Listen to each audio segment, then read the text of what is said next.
Young, healthy people, they are not signing up for Obamacare in anything like the numbers they were supposed to. Now, what does that mean? Young, healthy people not in on the plan? Surely that means that your premium is going to go up some way down the road. Is that not right? Dr. Mark Siegel. Have I got it right? You've got it right. Excellent. Let me give you the numbers on this. Yes. About 9 million are signed up now for Obamacare, which is an individual-based insurance where you go to the exchanges. Got it. 19 million more are eligible. Young people, healthy people, they were supposed to sign up. You know what's happened? About half of them are staying without any insurance and saying, I'll pay the penalty. The other half are going for a private insurance outside of Obamacare. You know why? You said it already. The premiums are too high. Why are the premiums too high? Because Obamacare is an antiquated idea based on a disease model, and it doesn't take into account modern technology, the expense of health care. It is linked into sickness as its basis. It's completely out of date, and people don't want to pay these very high premiums. Then they get hit with a high deductible. They end up with a useless insurance. They've got narrow networks of doctors, and it doesn't help them. And the word is out. You're right. You've said it all. That's exactly the situation. Now, if you don't have these millions of young, healthy people in the insurance pool, then insurance premiums are going to go up in the future because you've got an insurance pool of just sick people. That's what you've got. Because older people like you and me have more health problems. Even older than you and me have more health problems. People have diabetes. They eat too much. You know, they end up with heart disease. And insurance has to cover them. So the payout, as you just said, is much greater.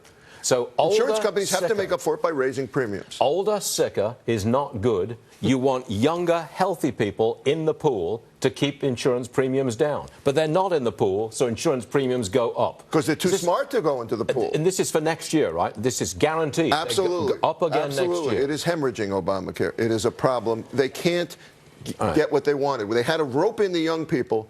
Because young people want catastrophic insurance. Exactly. That's what I still want that at my age. Okay, now look, bacon. The World Health Organization says you eat bacon regularly, that's as bad as smoking. I say that's utter nonsense. And what say you? First of all, you have salmon and toasts every morning. I do. That is much healthier than bacon. Oh. There is a woman that's 116 years of age that eats bacon every day. Right. But this was This is true.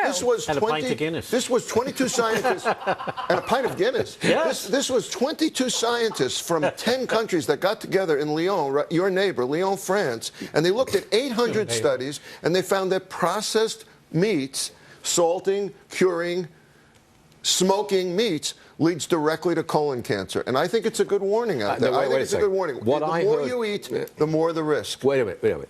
Put this in context. What I heard was that 2 strips of bacon a day gives you an 18% greater chance of getting bowel cancer. True.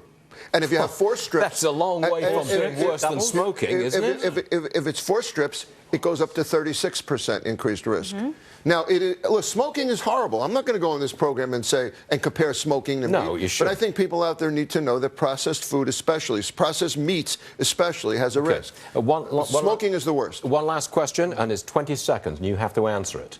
What is the correct name for a strip of bacon? Oh, yeah. Quiet, please. What is it? The correct English name for a strip of bacon. Do you not know?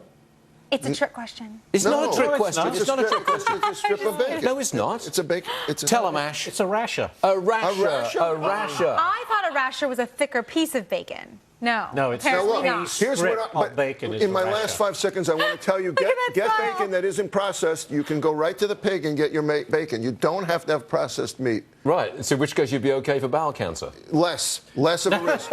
Less of a risk. A rasher straight from the pig is it's less of a risk. It's less of a risk. You see, this is why our ratings are so strong. Exactly. If those of you out there with farms, absolutely. Yeah, you learn We're something on asking this. the right questions here. We all want to know. rasher. How do you still eat your bacon? The word of the day. Now this. Are we done?